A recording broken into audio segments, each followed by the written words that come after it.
This is Mario Bros. Classic Series. Now you're asking, what the heck is he talking about? What's Mario Bros. Classic Series? Well, it's a Nintendo Entertainment System game that came out in 1993, only in PAL territories, or at least some of them. And it's got some important differences versus the Mario Bros. For the NES that you may be familiar with. The version in the United States that came out in 1986, and I'm going to try to go into those and show the game a bit. What am I doing here? Let's reset it so we can get the track mode going. You'll notice it's got different legalese at the bottom there. 1983, 88, and 93 are the copyright dates. 83 is the date the arcade and Famicom versions came out.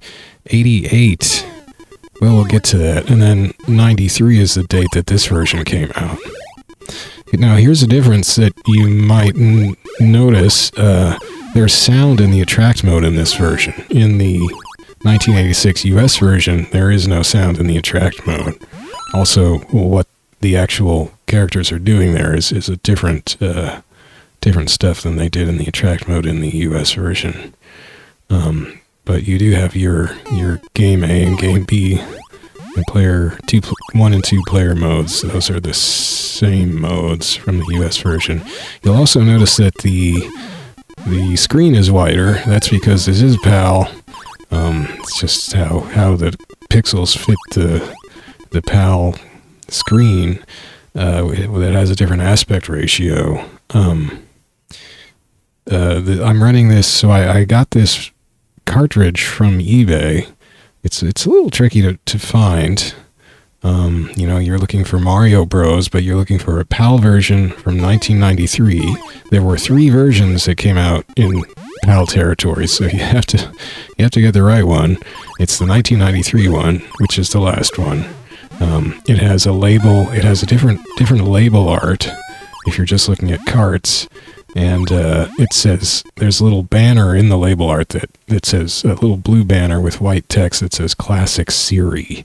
It's like series except without the final S for some reason. The version I have is came from Germany, and it's got like German text on the warning sticker on the back and stuff. And then I dumped the cart, and I'm running the ROM that I got from the cart. I'm running that in the Mesen emulator in Windows, which is an excellent emulator and seems to have no trouble doing this PAL screen mode. Now, what Mesen says, it says PAL aspect ratio is 11:8, whereas it says NTSC is 8:7. And that's, I think, specifically for these games or something. I don't know. It says standard screen resolution is 4:3, but that's if you had square pixels. And as we all, probably don't know because it's not really very well explained. But the old broadcast standards on old standard definition TVs, NTSC and PAL, those did not have square pixels. So if you're playing an old game that was made for a NES or a Super Nintendo or whatever was out before, high def consoles, starting with like the PS3 generation or whatever, they were not made to run their pixels perfectly square. And if you're running the pixels perfectly square in an emulator, you're getting a warped view of the graphics. So I can actually do no stretching. Should we do that? Here's no stretching. Reset that. So this is with no stretching. This is perfectly square pixels. And you'll see that everything looks a lot skinnier. A little too skinny, in fact, like that PAL block. Look how skinny that is. Now we can also go to NTSC aspect ratio. And this looks just like the version I recorded yesterday, the US version from 1986, because it is still the same pixels. We're just running them in the US aspect ratio. Come on, let me see that again. So, yeah. well, actually, it doesn't look just like, because there are little graphic differences, but the screen size and everything is, oops, as I hit wires, is about the same. And then we'll just get back to our good old PAL. And there we go. Look at that baby. It's almost widescreen. I mean, by NTSC standards, it kind of is widescreen, you know? And there are all these little audio cue differences, so we noticed that there's sound in the attract mode in this version. Actually, why don't I just load up? So let's reset this. So it just makes a coin sound when you reset it. I just reset it right there and it made that coin sound. If we load the, I hope this works. If I load the US version, now just pay attention to the sound it makes when you start this thing.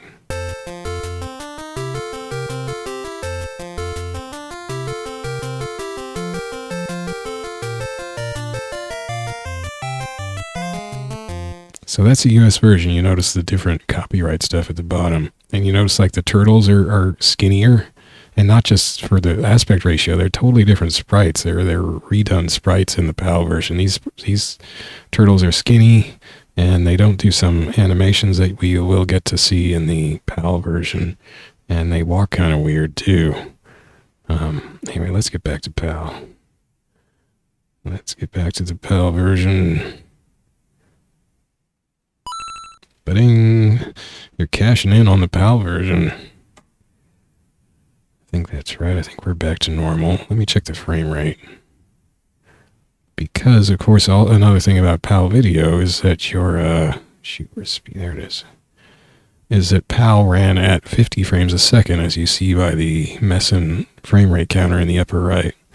So I'm recording this video at 50 frames a second, as opposed to the US NTSC version that I recorded yesterday, which runs at 60 frames a second.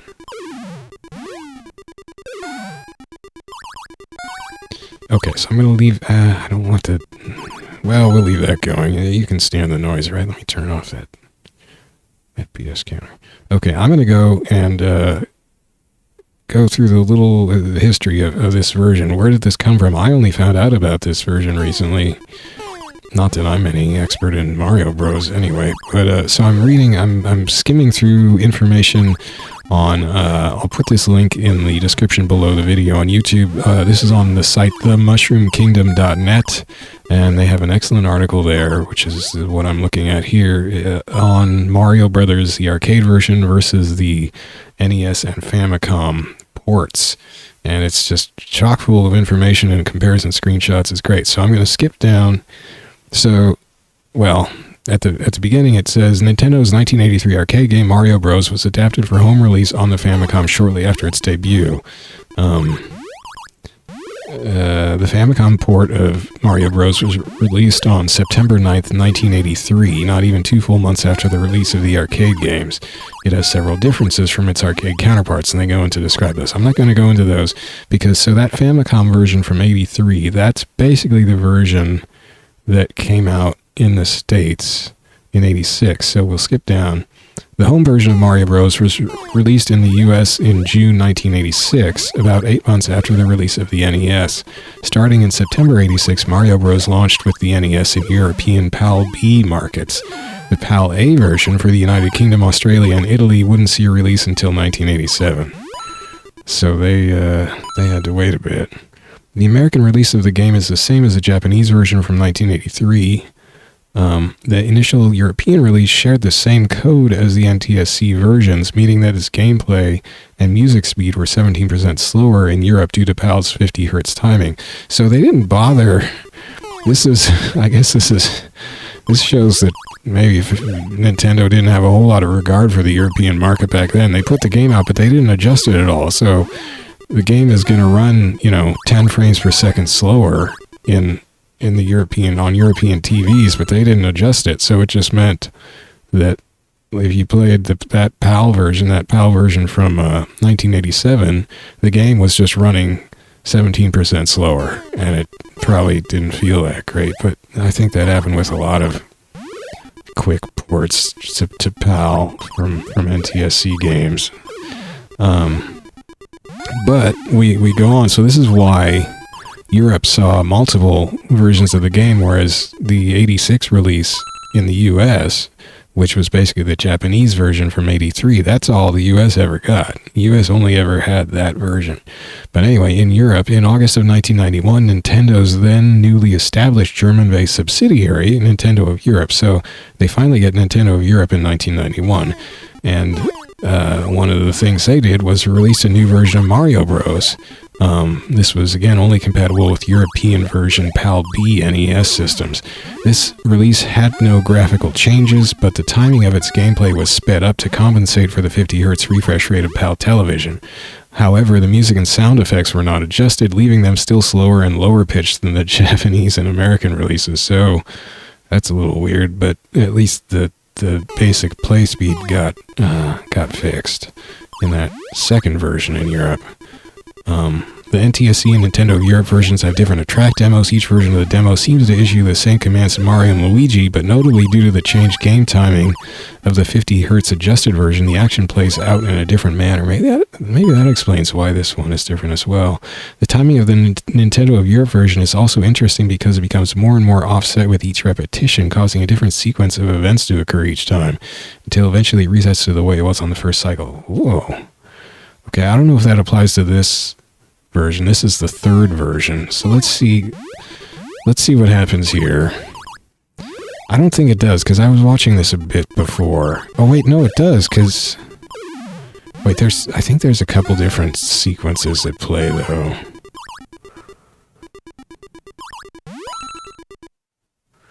Okay, so that's one. I think there's a second sequence that plays.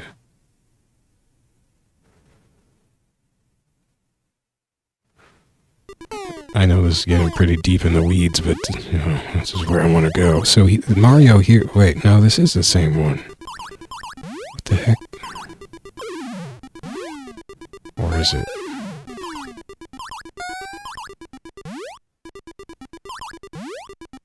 Mario didn't get the coin that time. It is getting different. Yeah, because I thought I remembered Mario hitting two turtles at once, but actually I think that's in the US version. But maybe that happens in the first cycle on this one. I wonder how many cycles it takes to reset the timing. See, because I think on the first cycle, I think he gets both of those. I could be wrong, though. Maybe that's just the US version. He totally missed that turtle. Didn't get that coin. Didn't get that coin. He didn't get anything there. Wow. This is amazing. Okay, what you gonna do, Mario?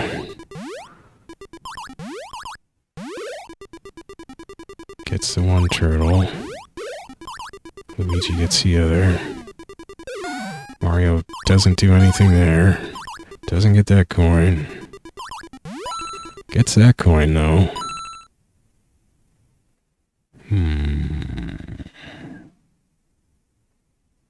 Okay, let's watch one more. Then we'll go do something else.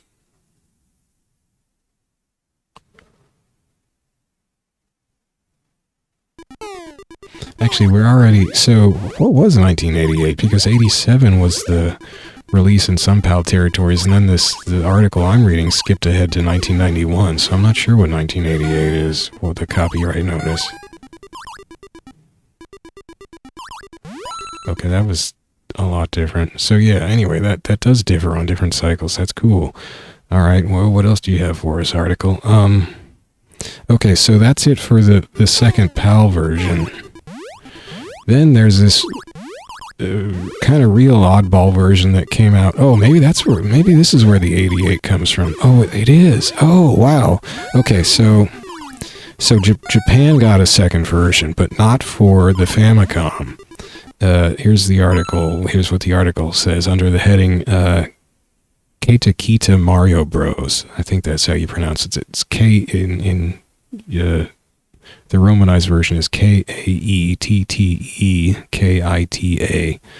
Kita, I think, Mario Bros. In November of 1988, Nintendo released a new version of the game on the Famicom Disk System.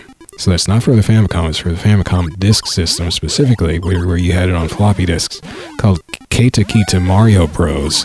And it puts in quotes in parentheses, Return of Mario Bros. So I guess that's, or Brothers, I should say, I suppose. I guess that's what the translation of Keita Kita is Return.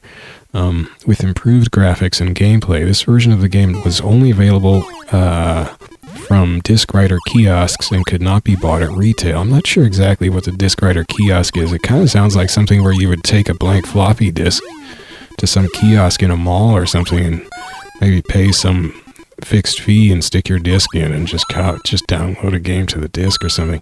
It was released as part of a promotional tie-in with food company Nagatanian, who at the time produced Mario-branded food seasonings. So this is a version with like food seasoning advertising in it, basically. But it also had a lot of improvements made to make it more like the arcade game, because the arcade game that came out just a few months before the Famicom version in '83 had a lot of differences. They actually had to kind of cut down a lot of the stuff in the original Famicom version to get it, I guess, to get it to run. Or I don't know why else they would have cut it down, but like they made the enemy critters skinnier, and they flicker a lot, and other stuff. So I didn't go into all that at the beginning of the article.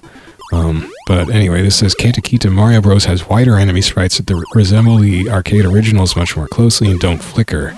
It also features a new title screen music that takes advantage. Okay, so we don't have that title screen music in this one.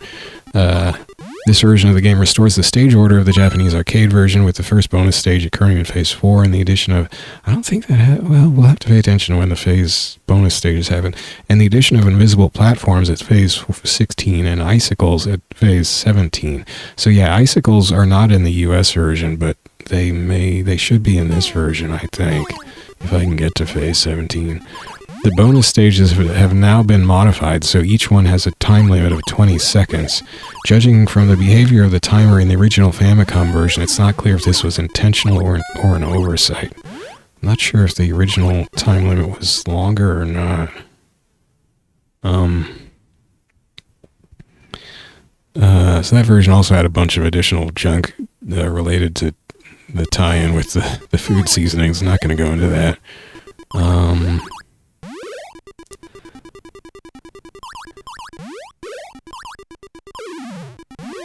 Let's see, it features notable improvements in graphics and controls over the previous home version. That means over the 1983 Japanese version, which became the 1986 US version. Enemy colors now much more closely resemble their arcade colors, and you can now control your jump direction in midair. So you have air-controlled jumps, and that was kind of a big complaint that people had about Mario Bros. That I've been reading lately in like reviews of Mario Bros. For NES, because remember, Mario Bros. For NES in the States came out after Super Mario Bros. Super Mario Bros. Came out with the launch of the system in '85, but Mario Bros. Didn't come out until the next year in a cartridge where it was labeled the original Mario Bros. Classic Arcade Series. I keep saying bros, but in katakana it's spelled out as brothers, so I should probably pronounce it brothers, but whatever. Bros is easier to say, I guess.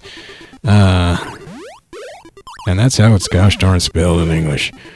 So air control was not in the arcade version, so this is basically a new thing they added to the game with this Keita Kita food seasonings tie-in version. They added air control with it, which is actually huge, because in the version of Mario Bros. That we got in the States and in, I guess, the original arcade version, once you jump, you're committed, baby. You're taking that left or right jump arc all the way. Whether you're going to land on something bad or not, you can't change once you've launched. But now you can't.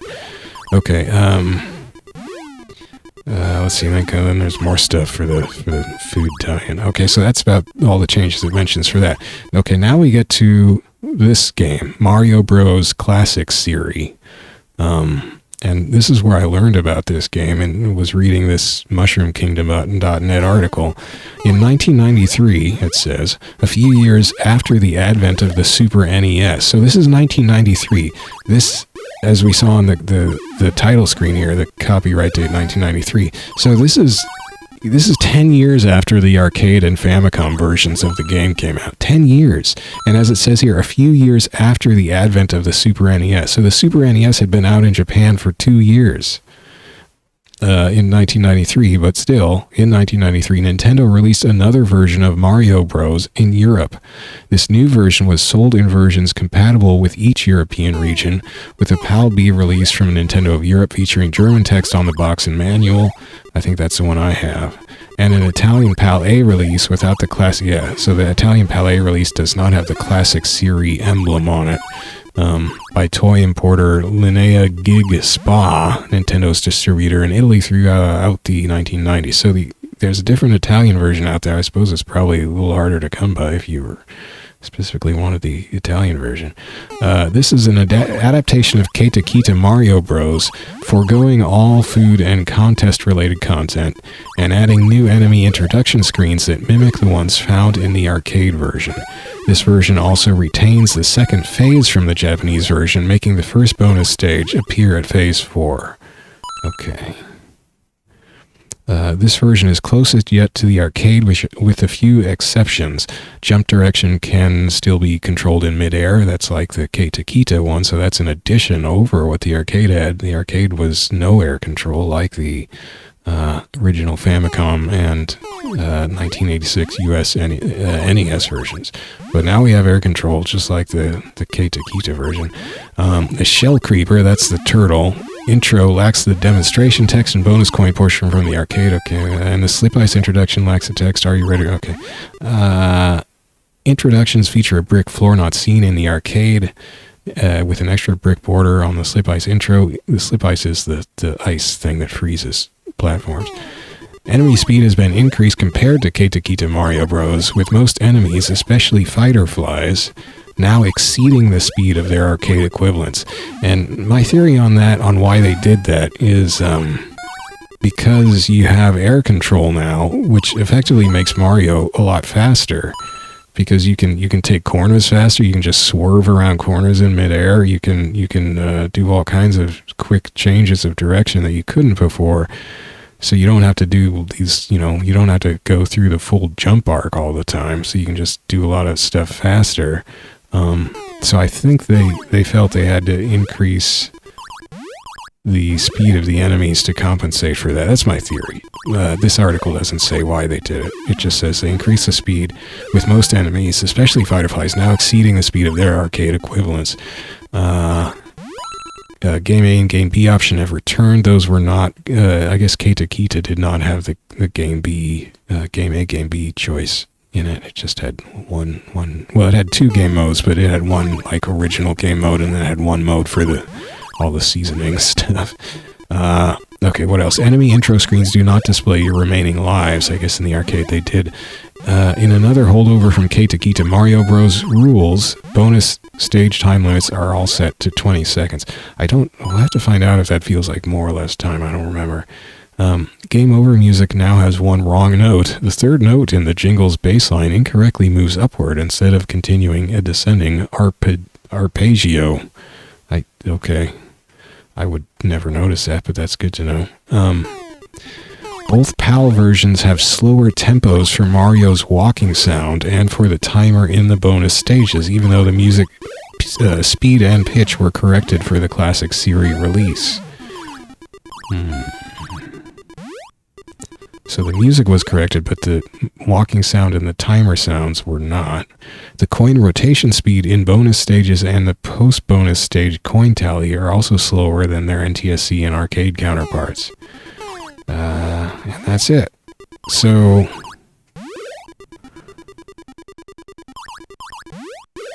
yeah, so this is kind of the most arcade-like as its conclusion. Well, that's what it said at the beginning of this section, I think. Yeah, this version is closest yet to the arcade, it says. So, that's cool. Okay, I think I'm done reading that article, but I will post the link. There's lots of info on that page that you should check out. Let's go ahead and rumble. By which I mean hit the wrong button to start. So here's the intro screen. They got these from the arcade version, although it didn't have the brick floor. This is good, though, because I never knew the actual names of the critters, but there you see that a turtle is called a shell creeper. And you see, I can't even get close to catching the turtle on the top platform there. I still call them turtles. Shell creeper, you know, that's fine. Oh, wait. So, okay. I gotta show you the shell creeper animation. Check this out. Just watch him. This does not happen in the US version. The US home version there. So he gets up, you know, just in, like, underwear, kicks his shell, and then climbs in. In the US version, the skinnier turtle sprite just stands up. And just, you know, that's it. So yeah, notice these turtles. They're wider. Their feet don't flicker every other frame as they walk. I mean, they're wider also because this is in the wider PAL screen ratio, but they're also just wider anyway. They're just skinny little things, skinny little sprites in the US version. Oh shoot.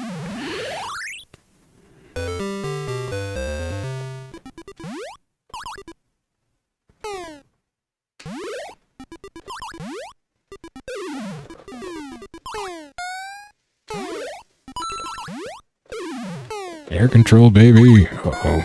Got a little too excited there. Oh, see, I could have jumped around that corner. I gotta get used to that. Watch this. Oh, I didn't do it. I suck. Come here, coin. Oh, no. Air control might have helped me a bit there. Oh, I also noticed another thing. When you knock a critter off and it lands, oh, I could have used air control there probably, and it lands in the, see, it's way easier to corner on these. So yeah, I think you do just have more bonus time. Watch when I knock the first critter off and it lands in the water. There's a slightly different effect. So yeah, you don't see your lives remaining under the scores at the top. So the sidestepper is what it calls a crab. So notice how the crabs don't flicker either. In the US version, they're just horribly flickery and they're skinny and you only see like one claw at a time. So it still makes that sound, but now it's at phase 5 and the bonus screen was at phase... Oh, I wonder if the crabs have a wake up animation. Let's let that crab get up and let's find out. Oh, dang it.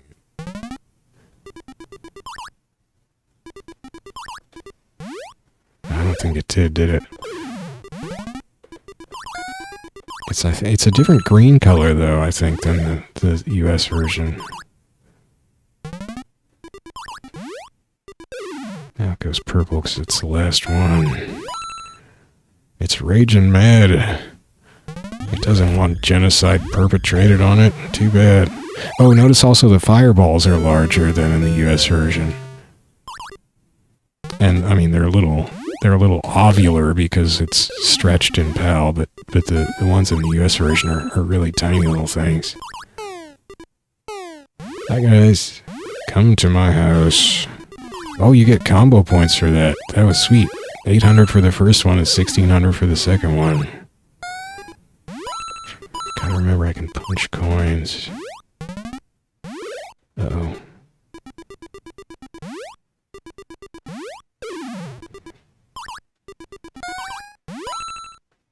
That sweet, sweet coin sound. Dang it!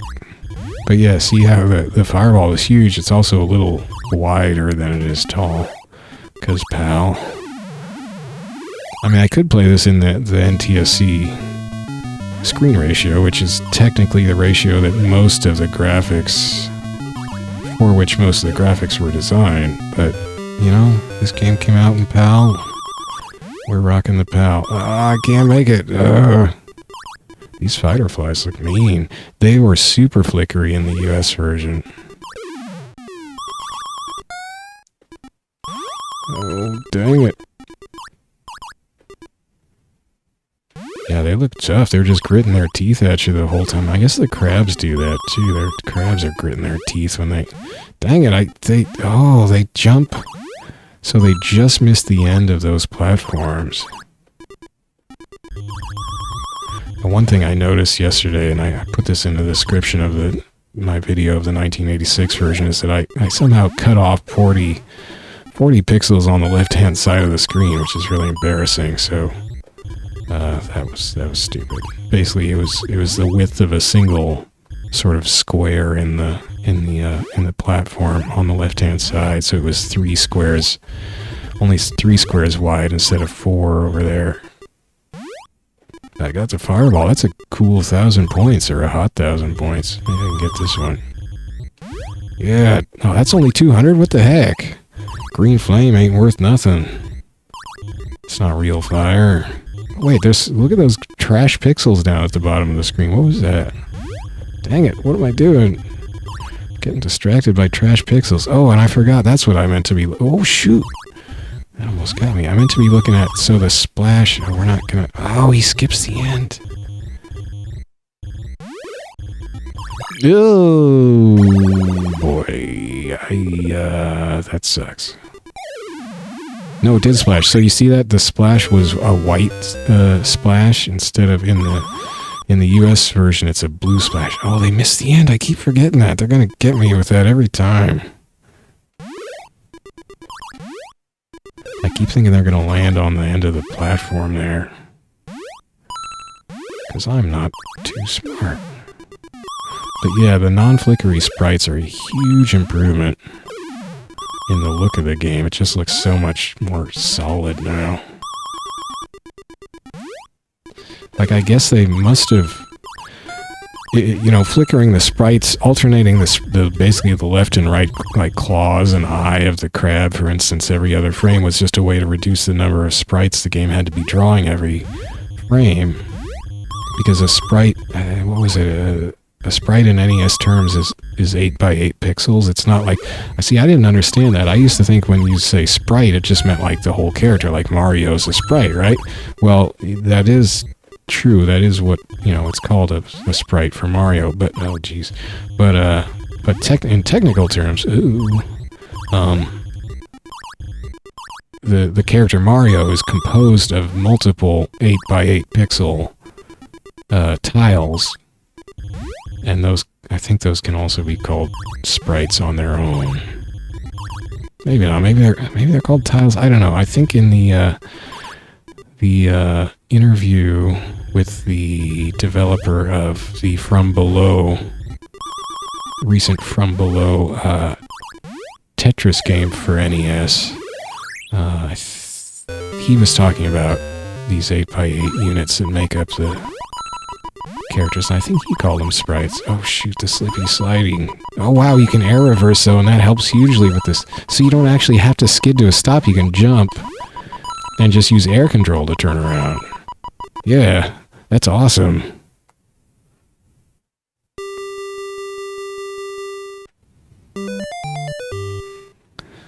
Perfect.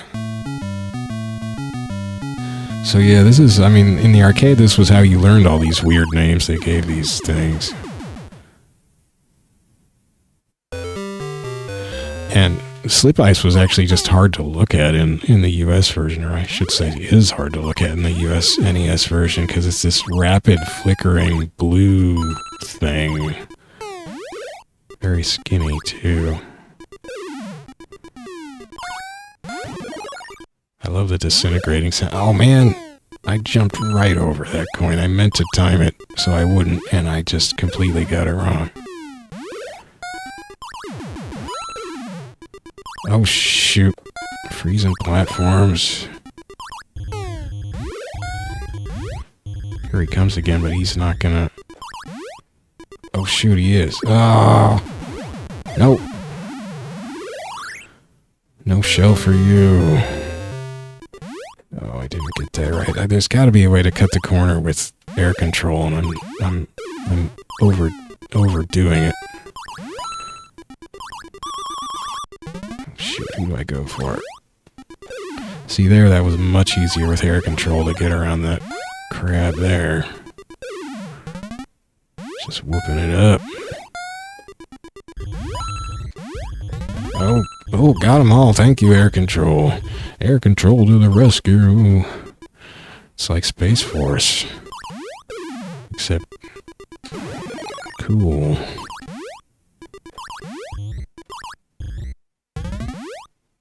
Oh, dang. nice jump.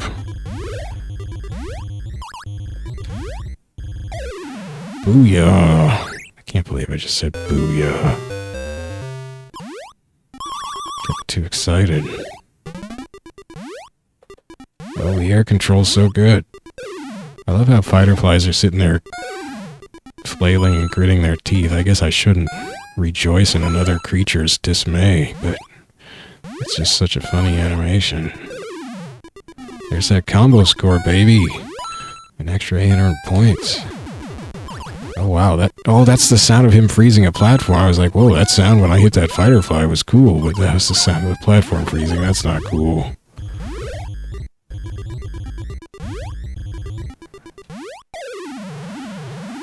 Okay, I gotta get up to stage 17 so we can see the icicles.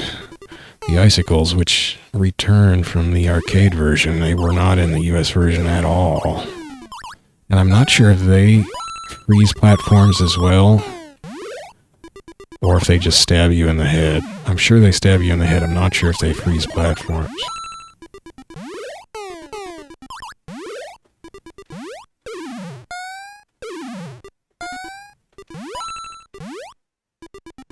Oh, shoot.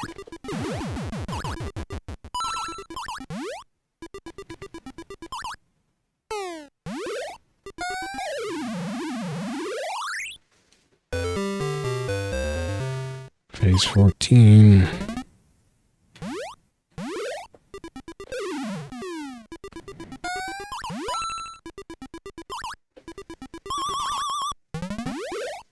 Ooh, dang. Okay, not you. I love how the fighter flies gritting its teeth and pumping its wings. I shouldn't have done that. Oh, yeah. Air control's so awesome, man. So all the people who complain about the jump in this game not being like Super Mario Bros. Well, they gotta play this for... Oh no! See, I should have done a jump somehow there. Oh, this sucks. When this platform gets frozen... Oh! No, I need to make it to level 17. Ah. Oh, God.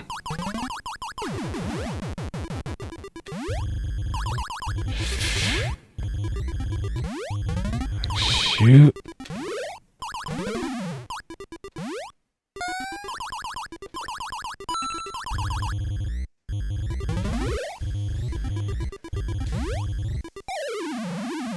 Man, this is gonna be rough. I gotta get those ice jerks. Oh wow, that was so fast to turn around and get back to the other side because of the air control. I gotta... I'm not taking full advantage of that yet. I'm not used to it yet. Oh, nuts. No. So really, mission 1 is stopping the icebergs. Here comes one. Where's he going? Nope.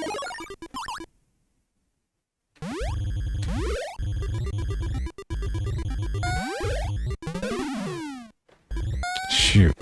No. Gotcha, buddy.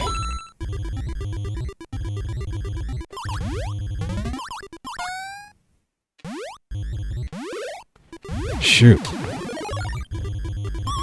Shoot. Okay. Shoot. God. Not making a whole lot of crab progress here. Shoot. Ah.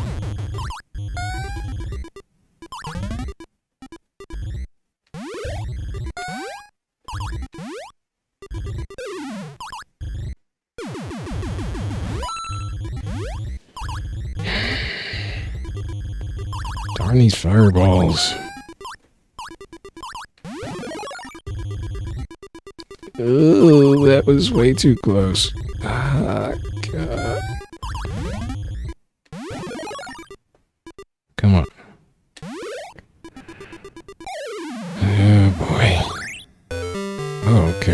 so I will make it to 7. Oh no! I hadn't seen this either. It's the invisible bonus stage. Oh, come on.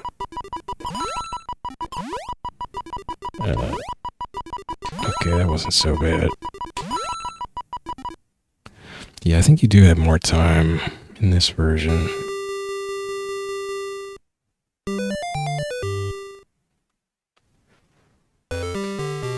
So there's an icicle. Oh no, yeah, it doesn't freeze anything, it just plunges downward. Oh geez, it goes right through platforms too, come on. Man, that seems really dangerous. I get icicles forming right outside my front door. There's just like 3 stories up. I guess, well, I'm on the first floor and we have 3 floors, so whatever that is. They're hanging off, you know, off the roof above the 3rd floor up. And some of those get pretty big. It's kind of scary.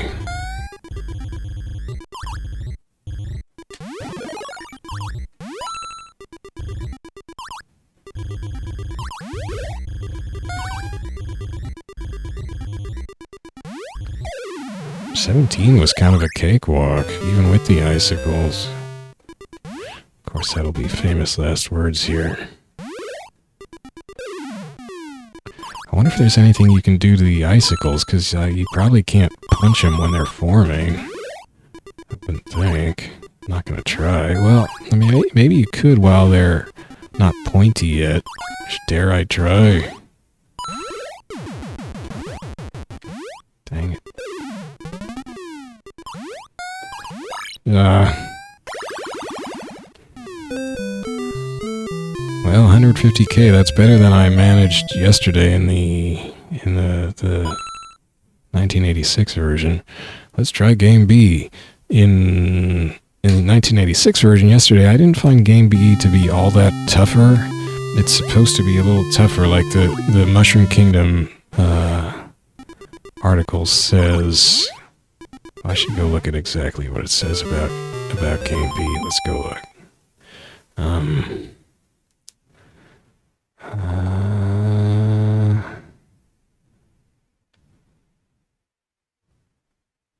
Like most Nintendo products of the early 80s, this is about the Famicom 83 version. Like most Nintendo products of the early 80s, Mario Bros. For Famicom features options for Game A for beginners and Game B for experts. In Game A, enemy movement speed is somewhat slower than the arcade version on its standard settings, while Game B increases enemy movement speed and frequency of fireballs. Oh shoot. I don't like fireballs. Not when I'm not shooting them anyway. Okay, so enemies should be a little faster and more fireballs. Those aren't good things for the player.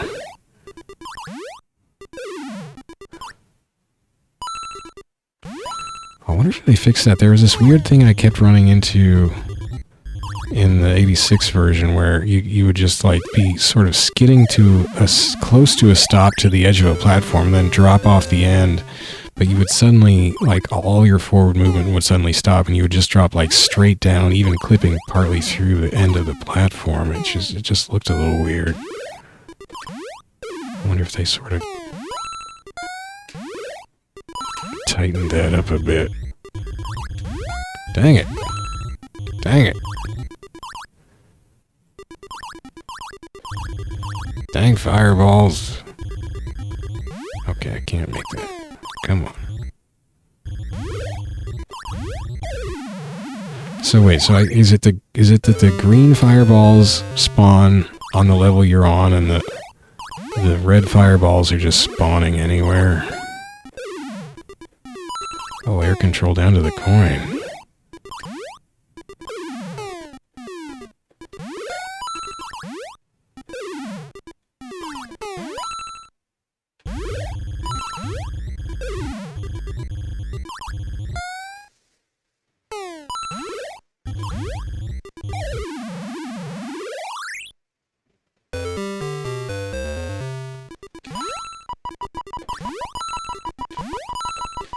Ow! That was a bit of a choke. Got plenty of time, though, really. They kind of took the drama out of these bonus stages by giving you a few extra seconds. I'm not sure how many seconds it is. More. Is it... Actually, maybe I should go look. Let's go look. Maybe it says it on the... Oh, in the arcade version, the first bonus stage has a time limit of 20 seconds, and all subsequent bonus stages reduce their time limit from 20 to 15 seconds. Well, in the Famicom version, the counter starts at 20 seconds, but immediately jumps to 15 seconds when play begins on these stages. So you get a whole 5 more seconds in the later bonus stages in this version. First hit makes it mad. Kick off.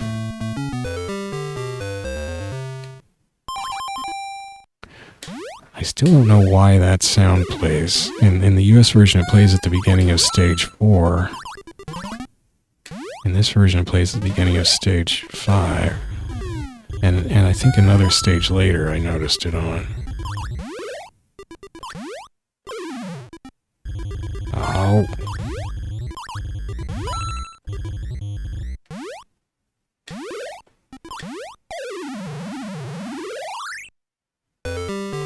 The sound effects in this game are so good. Oh, so I did check out the arcade version a little bit, and it doesn't have air control, as I was saying. No air control in the arcade version, but also, at least in MAME, the sound effects in it are not very good in the arcade version. They don't sound... Well, they're different sound effects for the most part, and they're not very clear. They're either low bit or somehow muddled in the emulation or something. I think maybe they're just lower bit rate.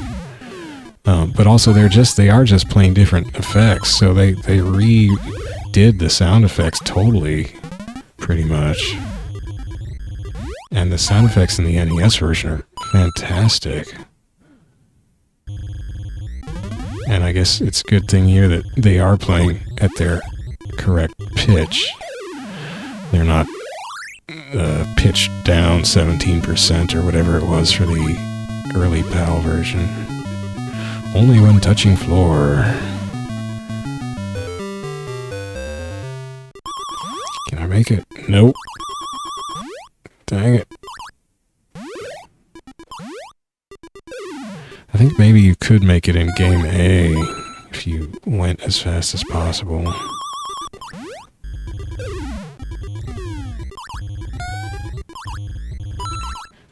Man, the fireball sound just kind of wigs me out. Oh yeah, that was sweet.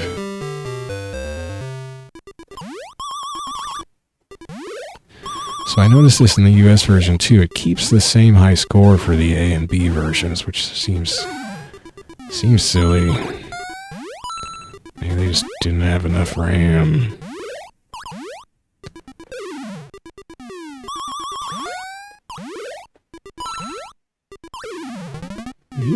Oh, air control, baby. Can't stop this. Oops.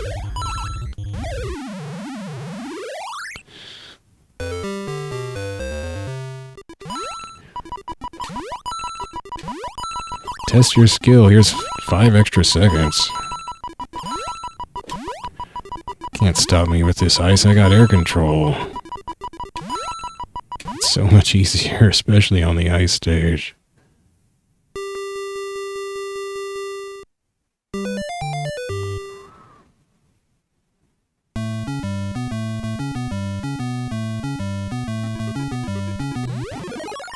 Oh, you could have got them both with one punch, Mario. You're slacking. This extra chubby pal Mario. Just a little extra wide, just a few extra pixels around the waist. Well, not a few extra pixels, they're just wider pixels, I should say. Let's not mistake. You know, I was wondering about the whole PAL thing, and I was like, is this how PAL works? Because I always had for some reason, I had the idea that PAL was skinnier. And I was like, I don't know if this is right, and I was trying to Google, like, how wide is a PAL screen, and when you search for aspect ratio or anything like that about PAL, you don't get anything telling you how actually wide it is or how the width of the aspect ratio compares visually to NTSC. Google just directs you to a bajillion pages explaining what the pixel resolution is. And it's like, that doesn't matter. I want to know the actual size of the pixels. I need to know the size. Is this a correct size that they've been stretched to? But I couldn't find anything that was really telling me that, annoyingly. I finally just had to look at some other videos, like there's a channel called Der Schmoo. He hasn't been using that channel. I think he started a new all German language channel. But he on his old channel, Der Schmoo, that was kind of cool. He uploaded a lot of Commodore 64 games. And a lot of them were European-made games, Europe-only C64 games that were in PAL. And I looked at his videos, and those. How did I miss that fly? Dang it. And they did seem to be this kind of wide, cinematic-like aspect ratio, so I think it's right.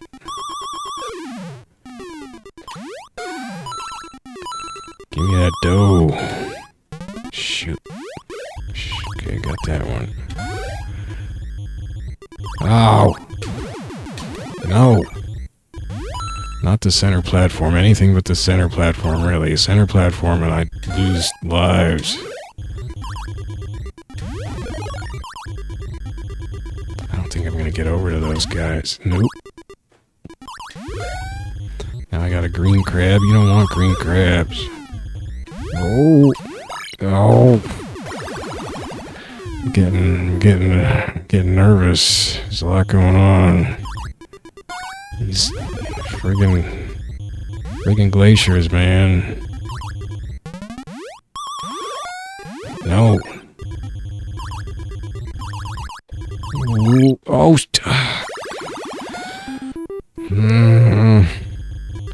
can't handle it. Can't handle game B. Yeah, freeze that platform, you jerk. Oh, oh! Here he comes. Dang it. Everybody's he's gonna freeze. He's gonna freeze it. Not today. Oh. Oh. Oh dear. Oh. I should have let him go. He's already frozen all those platforms. Oh no. Oh, I didn't. I thought I was all gone. One more. Oh, cripes. Oh my gosh, my salty, salty mouse. Cripes. At least you can't seem to freeze the bottom, the bricks. Can't freeze these bricks. These bricks don't freeze. Yeesh.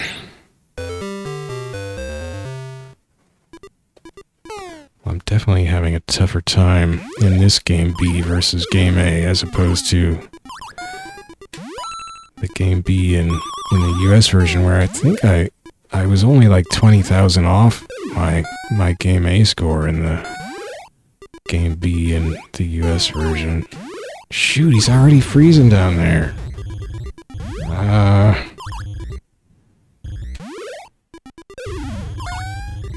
Yeah, put your pants on if you want. I got a fireball. Dang it. Ah.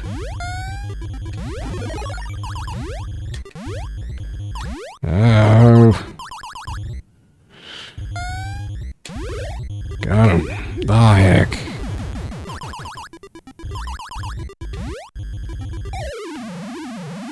Man, those ice guys just come real fast.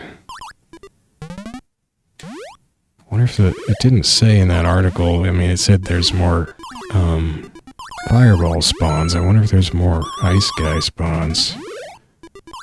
Oh, shoot.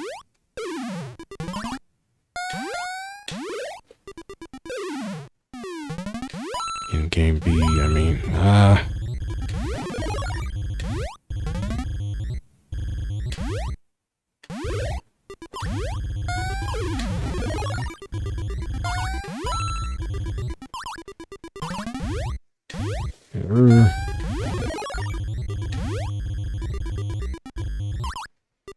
oh shoot, I got the side wrong. How did I do that?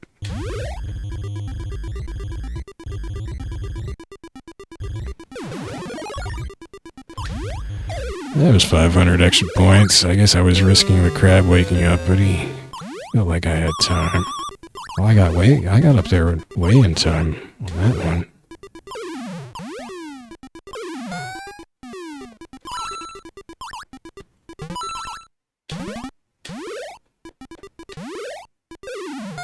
I didn't manage that quite right. I should have knocked him off so it came down. I guess it worked out okay. I didn't do that right.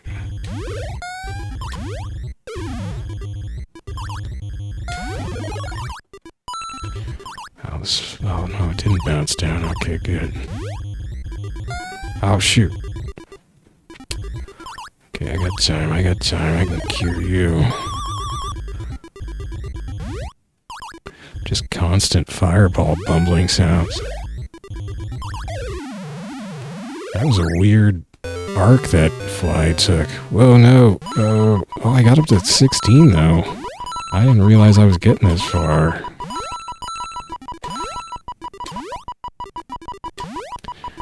The invisible platform thing isn't actually as tough as it seems, because, you know, the platforms are the same spot all the time. You kind of just have that feel down by the time you get to stage 16. I want to find out if the icicles, if I can punch the baby icicle. I have a feeling I'll die trying that out, but I want to know.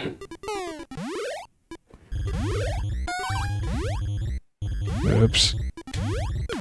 Oh, heck. This is bad. This is real bad.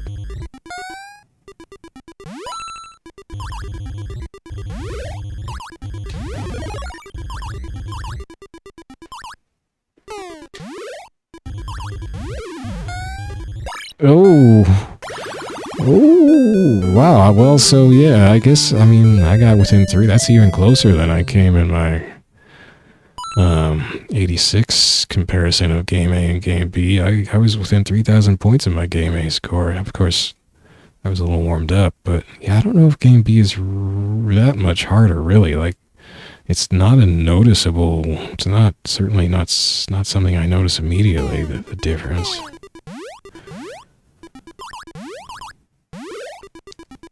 I guess he only ever gets one of them. But yeah, it's funny how these cycles change slightly, I think. So he gets one. He gets... No, he doesn't get that coin. He doesn't get that coin on the first... He doesn't get anything on the first cycle aside from one turtle. Mario, I mean. That did change, though, right? I could swear that changed. Maybe I was just imagining things. He gets one turtle. But that other turtle... Did he go that same way the first? I don't know. I don't think they bumped that same way last time either. Oh, he gets that coin that time, so yeah, it's different, yeah. That's hilarious. And just kind of cool, like it keeps the attract mode slightly different, you know, from time to time. Until it resets. Which feels like maybe 3 or 4 cycles and then it resets. I don't know. Oh, I wanted to point out, so also the graphics of the pipe, the shading on the pipe is slightly different in the US version. Well, maybe I should just show you. Let's Open the US version.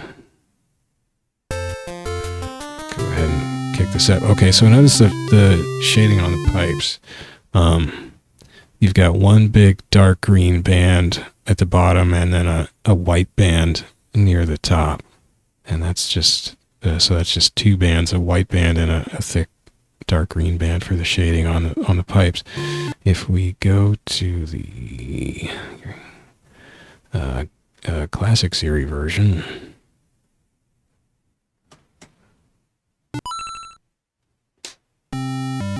oh, and you can skip this. You can't skip this with the start button. You skip it with the B button, oddly enough. The B button that otherwise does nothing. I mean, it's not used for jumping. So notice how, so now there's, in addition to the wide dark green band and the medium with white band on the pipes, there's also a upper skinny dark green band and a lower skinny dark green band, and the two thicker bands are sort of moved towards the middle of the pipe, so it gives more of a rounded look to the pipe. So that's kind of cool. I'm not sure off the top of my head if that's more like the arcade version or not. Oh, well, I did notice the arcade version is actually different with the pipes. So I said yesterday in the 86 Mario Bros episode that that I didn't like the arcade version's look because it used more colors on everything and more shading. That actually was inaccurate. I don't know what I was thinking. It only really looks different color-wise on, as far as I noticed at a quick look, on the fireballs, which do look like they have more colors in them in the arcade version. The fireballs and the pipes. So the pipes in the arcade version have a lot of colors in them for their sort of rounded, shiny effect. So they would look still different than these, which are, still definitely a sort of palletized, is that even a word, look, where you've got, you're doing what you can with a few colors. But they did what they could here. They added some more shine, some more bling on them pipes. So that's cool. The article, the Mushroom Kingdom article, doesn't mention that, unless it was the part I skipped over, I guess. It also doesn't mention how the sounds differed. Like there's no sound in the track screen, and the US version plays a little ditty when it starts versus just a coin sound on this one. This is such a cool version though, man. The air control's really cool. And basically everything is sped up because Mario, because of air control, is effectively a lot faster. And then, like the Mushroom Kingdom article said, all the enemies are sped up. Like, actually, let's go play a little of the US version for comparison. That's a good excuse to keep playing Mario Bros. Now, this is going to be rough. I'm not going to have air control. Make sure the aspect ratio is sorted out.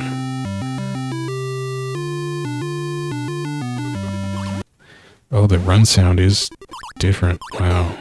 Look at these poor, skinny, flickery little turtles. And watch. So we'll see the animation when they get up, or the lack thereof. We won't see the animation, I should say.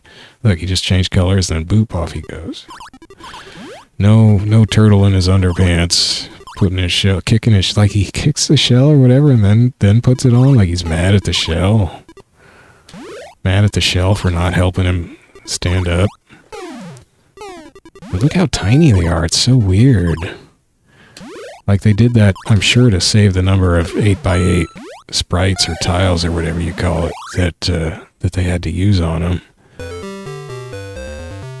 And I guess they would have done that because there was a limit of sprites that the Famicom could render on a single line.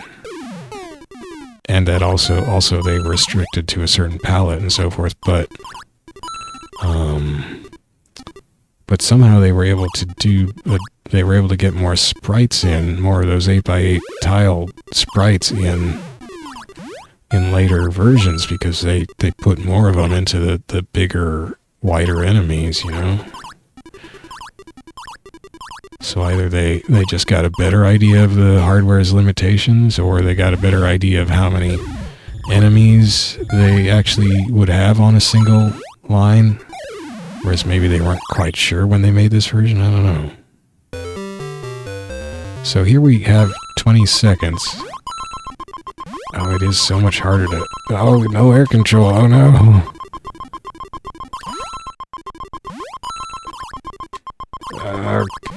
I failed even the 20-second version. Oh, did I get it? I did. Wow, that was generous hit detection. Oh, perfect's only 3,000. I thought it was... Wasn't it 5,000 in the... There's that ringy-dingy in the classic series version. I think it was 5,000 when you get them all. Although maybe that's later rounds. And notice the super flickery skinny crabs. Did I ever look at is there a standing up animation for the crab in the game series version? I don't think I actually looked for that.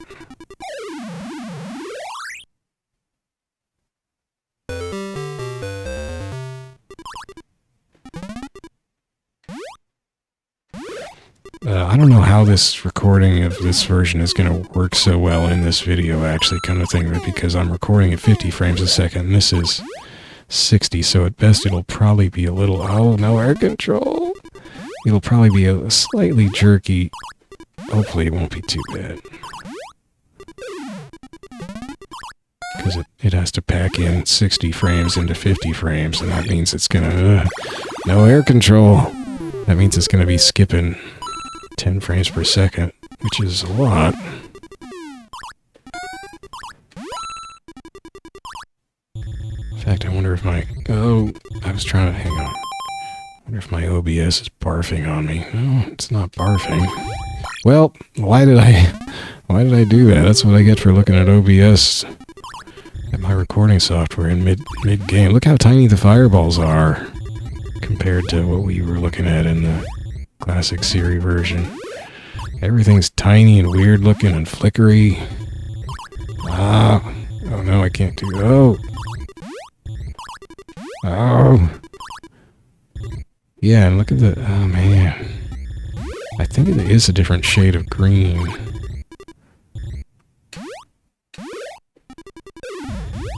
It didn't turn purple. There it goes. Took a sec to turn purple. That was interesting. I wanted to get at least up to a nice guy. Oh man, these flies look terrible. I think that was one reason why I really didn't like them, is they just looked so bad in this version. Look at that, it's just the whole fly is flickering. Like, come on. Come on, Shigeru, what are you doing? Actually, there was another thing. So Shigeru Miyamoto is credited with the arcade version. The credits of the NES version are not clear. I don't think they were ever revealed. At least, like, they weren't. There was nothing for it on Moby Games for the NES version. So, although on Wikipedia it said something I hadn't expected, actually. Hold on, let me go bring that up.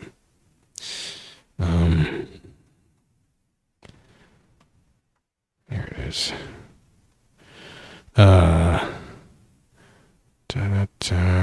Okay. The Famicom/Nintendo Entertainment System, this is on the Wikipedia Mario Bros. Article. The Famicom Nintendo Entertainment System version is the first game produced by Intelligent Systems. So what the heck is that? Intelligent Systems Co. Limited is a Japanese video game. I clicked through to the Intelligent Systems article. A Japanese video game developer best known for developing games published by Nintendo with the Fire Emblem, Mario, Paper Mario, WarioWare, and Wars video game series. Originally, the company was headquartered at the Nintendo Kyoto Research Center in Higashiyama-ku, Kyoto, which is where Nintendo is in Kyoto, but later moved to a building near Nintendo's main headquarters in October. Oh, so they were also responsible for the creation of, that was in 2013 that they moved to main headquarters. They are also responsible for the creation of various development hardware, blah, blah, okay. Intelligent System started when programmer Toru Narihiro was hired by Nintendo to port Famicom Disk System software to the standard ROM cartridge format that was being used outside Japan on the NES. Similarly to the origins of HAL Laboratory, the team soon became an auxiliary program unit for Nintendo that provided system tools and hired people to program, fix, or port Nintendo-developed software. Much of the team's original work consists of minor contributions to larger games developed by Nintendo R&D1 and Nintendo EAD.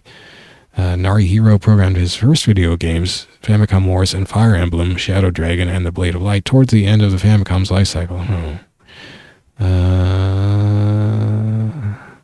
Well, that's later history. That doesn't tell us a whole lot about their early history, but Mario Bros. was their first game developed. And that was in 83. Then they did Tennis, Wild Gunman, Duck Hunt, Hogan's Alley, Donkey Kong 3, Devil World for NES in 84, and so on and so forth. So they're credited on, that's got to be the majority of Nintendo's 8-bit console games on the ports. So yeah, so basically they're, like, would you call them second party, pretty much? I guess they're still technically, I mean, they have their own subsidiary, and they're not listed as a subsidiary of Nintendo, so they're technically still an independent company, but they've only ever worked on Nintendo stuff. So yeah, so it was not Nintendo who did the NES version, it was Intelligent Systems. Now I wonder if Shigeru had any hand in it, or just, not. Because there's definitely changes, as that Mushroom Kingdom page will tell you, there's changes from the arcade version to the NES version. A significant number of changes. Huh. Well, we'll never know.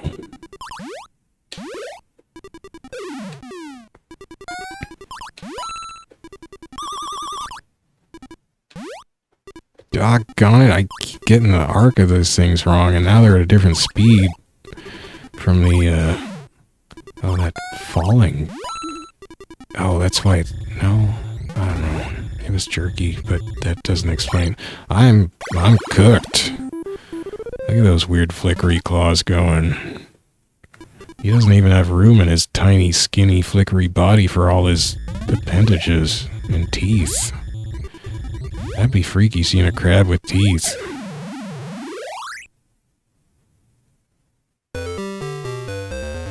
I mean, you see a crab with teeth, that's just about game over. I mean, come on.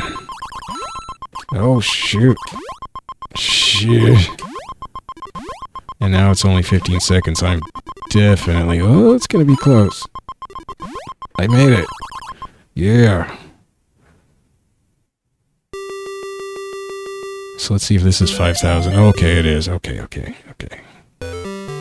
So that is the same in, I think, in the Game Series version.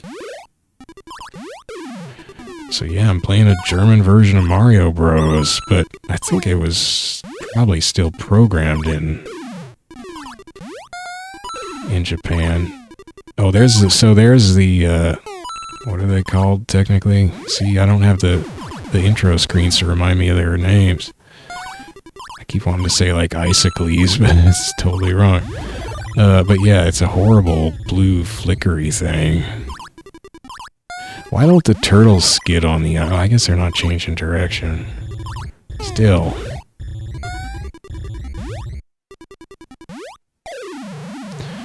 I mean, turtles probably really don't like ice. They're friggin' cold-blooded.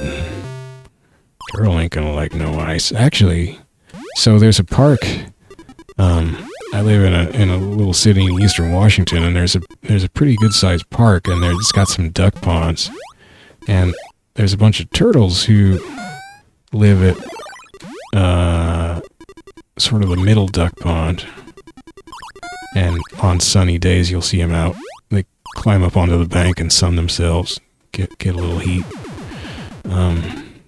But those in wintertime, it gets pretty cold here, and those ponds are freezing over all the time. So I guess those turtles probably know a thing or two about ice. Oh, shoot.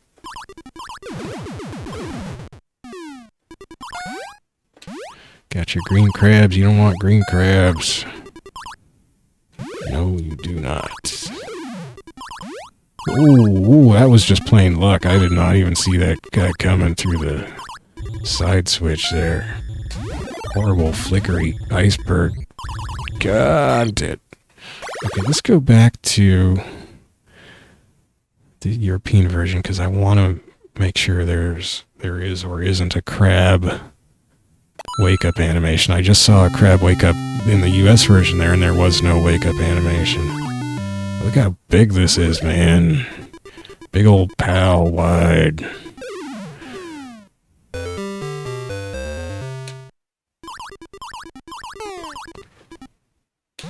Big beefy turtles who aren't flickering. It's beautiful. But, I mean, you can, I gotta pause. You can, of course, do the, you can, in an emulator, you can go ahead and do, if you want, just switch the aspect ratio, so then it would look pretty much like the US version, right? Except you got more pipe shading, you got non-flickery sprites, you got your air control.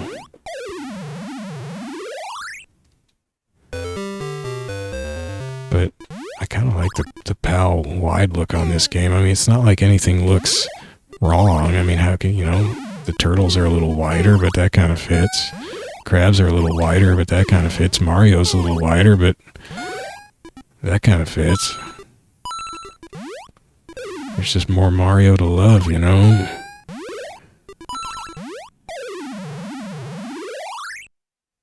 And actually, I think in this version, you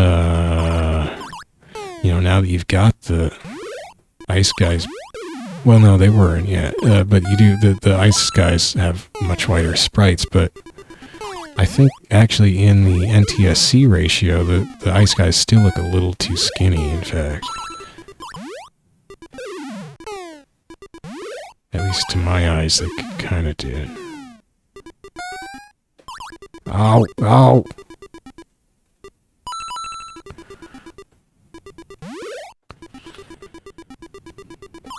Yeah, it's definitely challenging to go back to the 86 version when you got get a little used to the air control.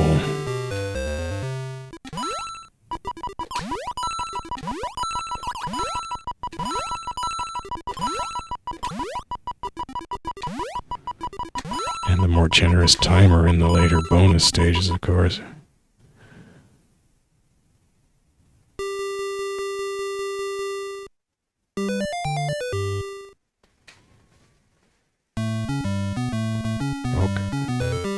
Okay, so I want to knock a crab over and let him get up. Get up, crab. You can get up, it's okay. These cute crabs, these non-flickery crabs, they look awesome. So yeah, they just pop up still. They don't have a special wake-up animation like the turtles do. They don't pop out of their shell and kick their shell or something.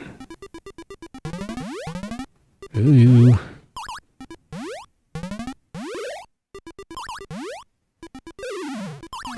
I wonder if the flies, I don't think the flies have a wake-up animation either. Should we go through and check the flies?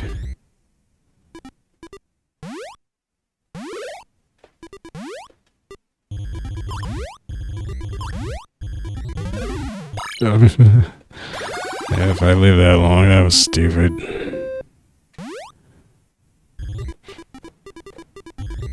I love how the crab turns and you see he's kind of this two-dimensional. I knew that was going to happen. I love how his hair frizzes out. Gets white on the ends.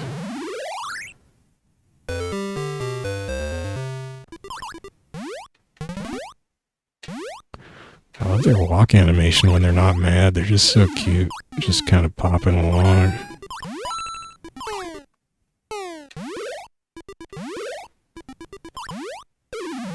Little tails on the turtles.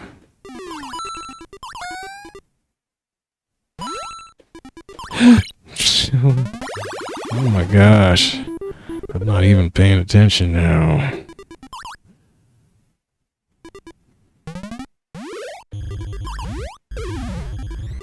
I ain't gonna make it to Fireflies at this rate. Oh. Oh. So there is a little delay before it, before a critter changes color, which is good.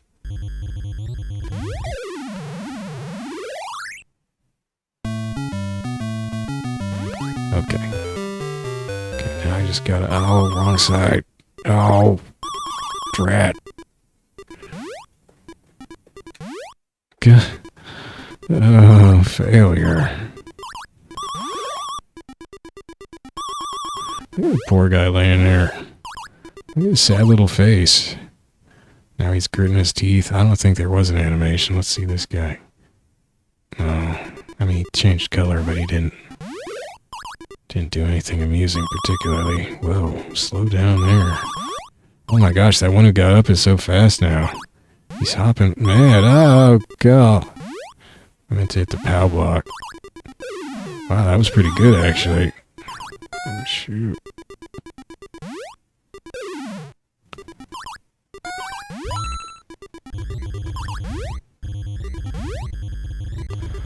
I guess I'll just play this out. I mean, why go to bed at any kind of reasonable time? Ooh, yeah.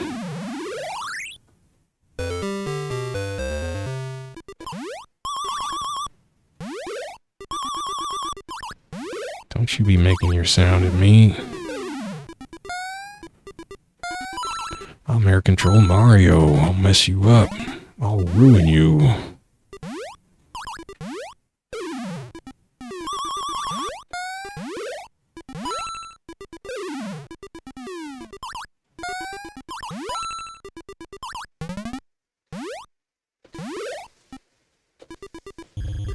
Dang it.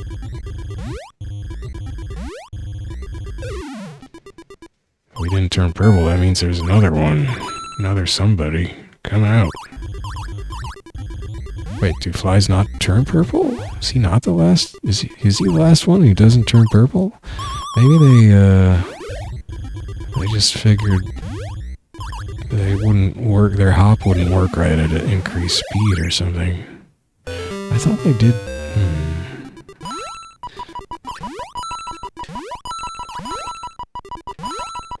Oh.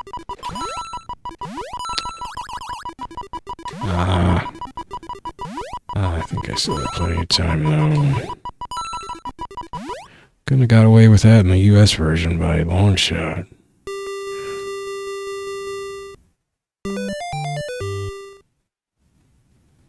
I mean, there you're dealing with 5 less seconds and no air control. I mean, good luck. I can't do that, I don't think.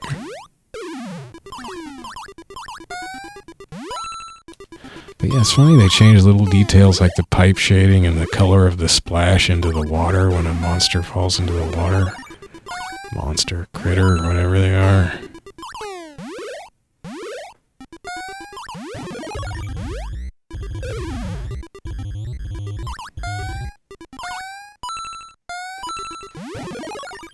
Busted.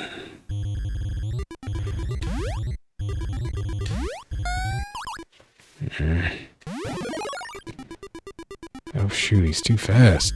Oh no. They slow down a lot. Oh, you jerk of a fireball. Gosh dang it.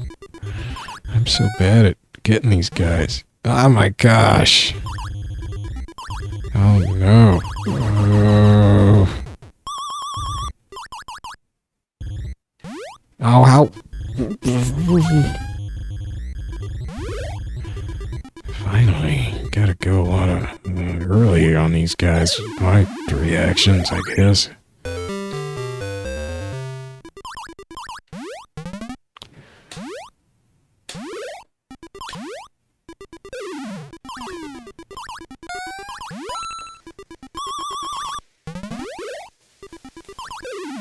Yeah, it definitely helps to lead their movement a little.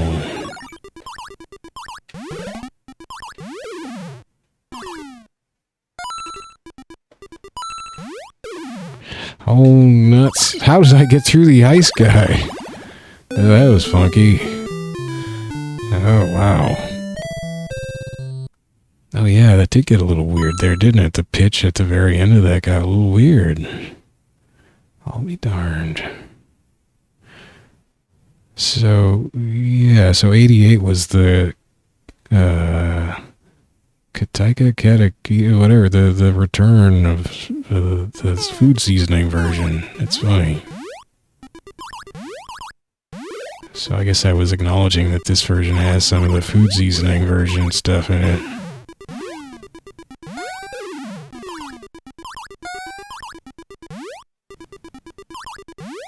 This crazy old attract mode. It's too bad you can't, well, how do I play as Luigi? I guess I have to be into, okay, wait. I can do this. It's just I have to set up my emulator controller.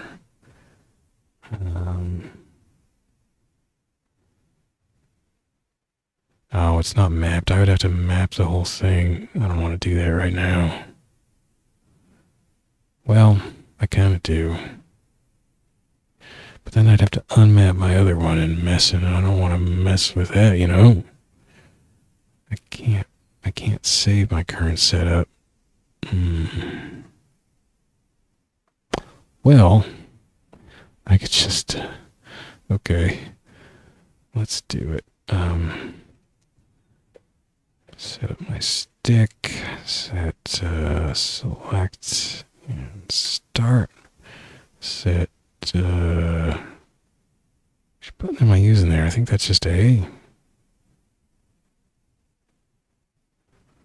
Maybe. I don't know.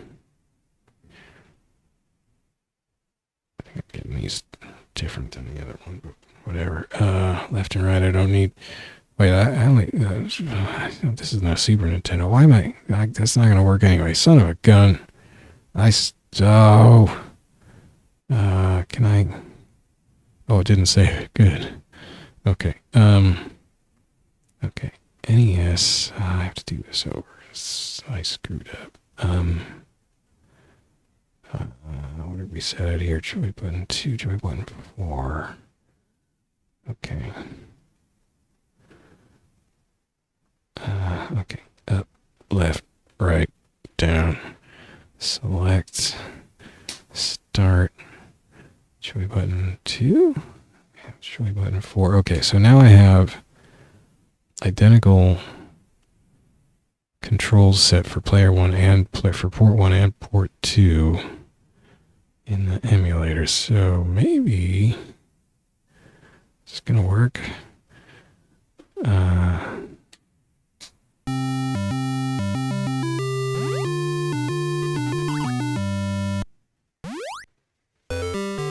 Oh yeah. So I'm going to pay attention to Luigi. Mario's just going to have to fend for himself. Oh, this is awesome. I can play co-op by myself. I don't need nobody. But so I grew up on the C64 version. Actually, the unreleased C64 version by Atari Soft that never officially came out. My dad somehow got a bootleg version of it. I think my theory is, I don't know. I never thought to ask him, but my theory is that probably at the store where he got his Commodore 64, they probably just handed him a bunch of discs of these discs we had with just a bunch of bootleg games on them. And one of those was the Atari Soft Mario game, which had a copyright notice of 1984. And I think mostly, I think I mostly played that 2-player with either my brother or I do seem to remember. I don't actually have a direct memory of playing it with him anymore, but I have a memory that tells me that I did play it with my dad, even though he really didn't play games, because it was just so much fun. two-player, and or I would play it with some friends who would come over once in a while. But I don't think they were too into it. Like, they would have gotten their own. Well, see, the C64, the bootleg C64 version, I'm not sure when it was bootlegged, but 1984 was 2 years before the US version of Mario Bros. Came out. But of course, the Super Mario Bros. Came out in 85 here.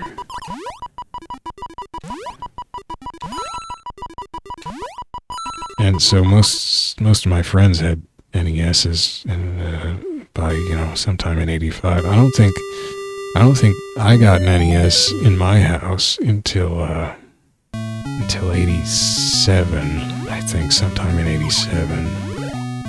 So I was like trying to just shamelessly getting myself invited over to other kids' houses who even I didn't normally hang out with that much. I just if they had an NES, I was like, hey, let's hang out, buddy.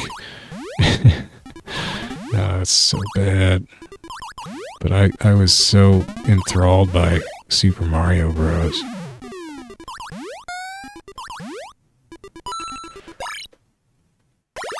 Mario getting ruined. Look out, Mario. Okay. Oh man, this would be cool to play this if you were actually good at playing co-op. No, Mario's in trouble. He took one for the team there, man. He blocked that fireball. Oh, shoot. Okay, Mario. We can do this. Look at this punching power we're going to have. Brother punching power. Yeah. Oh, man, I almost screwed that up. I almost hit him up with Mario. This is kind of like my, when I was recording Double Dragon 2, The Revenge on PC Engine, playing that on an actual PC Engine, which I have with a repaired, there goes Mario, controller port. And somehow I found that by banging on the buttons, I could start a two-player game in that game where I was controlling, see, that would have been suicide, where I was controlling both characters, which is not something you can normally do in that PC Engine Double Dragon 2. So that was kind of cool. With my repaired controller port somehow, I think, being the... See, look at those garbage pixels down in the lower left there. Like, what caused that? Is it a fireball spawning or something else? I mean, probably that part of the screen would not have been visible on the NES playing on an actual PAL television. But I didn't notice that in the US version. I didn't notice that garbage stuff appeared down there sometimes.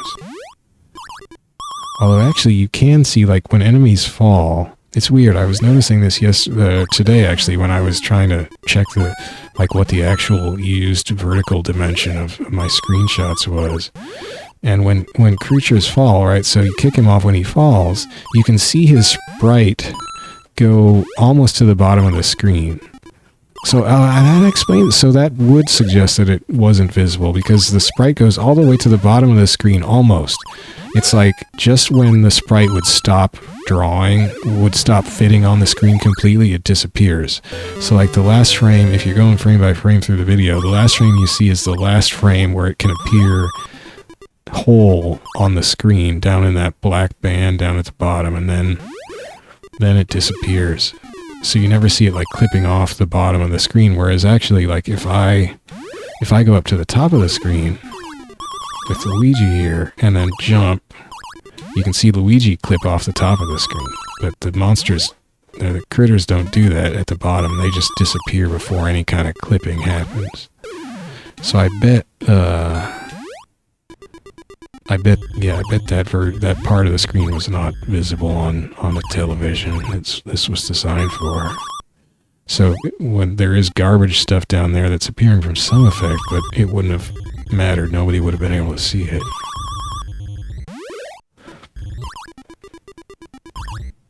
It's kind of like if you play, oh, there it was, but it didn't last long. If you play Mario Brothers 3 now on, like, you know, a reissued version on, like, the Famicom or the NES Classic or whatever it was, or something like that, you, probably in just an emulator, you see this whole, there's a whole band at the right edge of the screen. Shoot, you gotta go early. There's a whole band of kind of weird, garbagey pixels that aren't quite in sync with the scrolling of the screen. There it is again in the lower left, briefly. I think it's something to do with the fireballs. Like, maybe if I figured that out, I could figure it would be like a warning as to when one's gonna spawn or something, or where it's gonna spawn.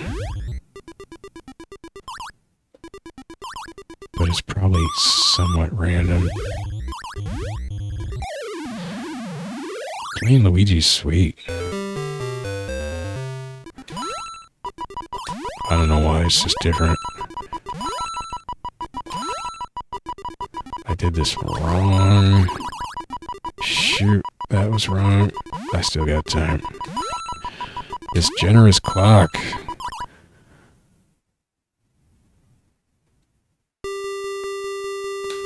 Oh, you can't skip that, though. Can't skip that with B unless I map B wrong. No, I didn't, because I could skip that. Oh, but notice how Luigi... Was Luigi even there? Shoot. I didn't see Luigi there on that screen. But maybe he just... Either my eye didn't catch it, or he just needed another frame to draw in or something. But Mario was there. Mario was briefly resurrected.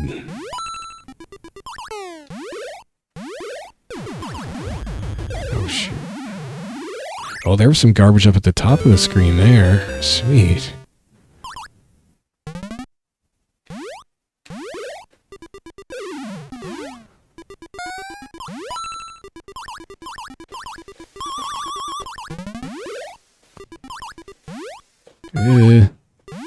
Why did I do that? Shoot. Okay, good.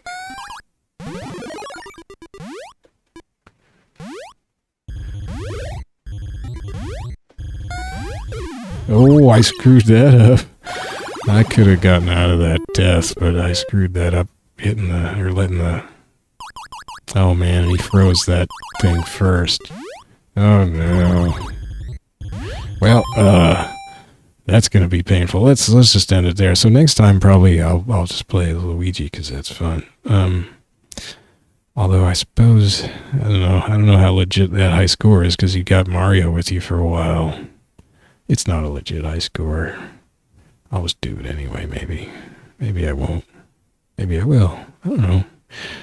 Well, so this has been Mario Bros. Classic Series, the third PAL territory, PAL B, whatever it is, release on NES with lots of changes over the version, the single version that the US got, which was basically the single version that the Japanese Famicom got, but it incorporated changes that were in the previous PAL version with the timings, and then changes that were in the well, I guess that came out after. That was 91. So changes that were in the 88 food seasonings version that came out on the Famicom Disk System. It had a bunch of those changes. It had the timing changes from the 91 PAL release, which did not otherwise incorporate those changes that were in the 88 food seasonings version, which is interesting if you think about that. But then in 93, this one came out, and it had all those changes, and it's beautiful. So, and a few changes of its own, I guess. So yeah, this is I mean, is this the ultimate version of Mario Bros? It's got air control, which the arcade version never had. It's faster than the arcade version. I mean, yeah, it's got the icicles back from the arcade version, and it's probably got it. Well, it definitely has better sound effects. Well, as far as I can tell from what plays in MAME with the arcade version, it's got way better sounds. I mean, you know, there was later stuff like the version of Mario Bros. That was packed in a bunch of GBA Mario games was done more in like Mario World style, Super Mario World graphical style, kind of Super Nintendo looking. But it's kind of gross looking, and it scrolled. You had to scroll up and down on that GBA screen. So that's just don't even worry about that one.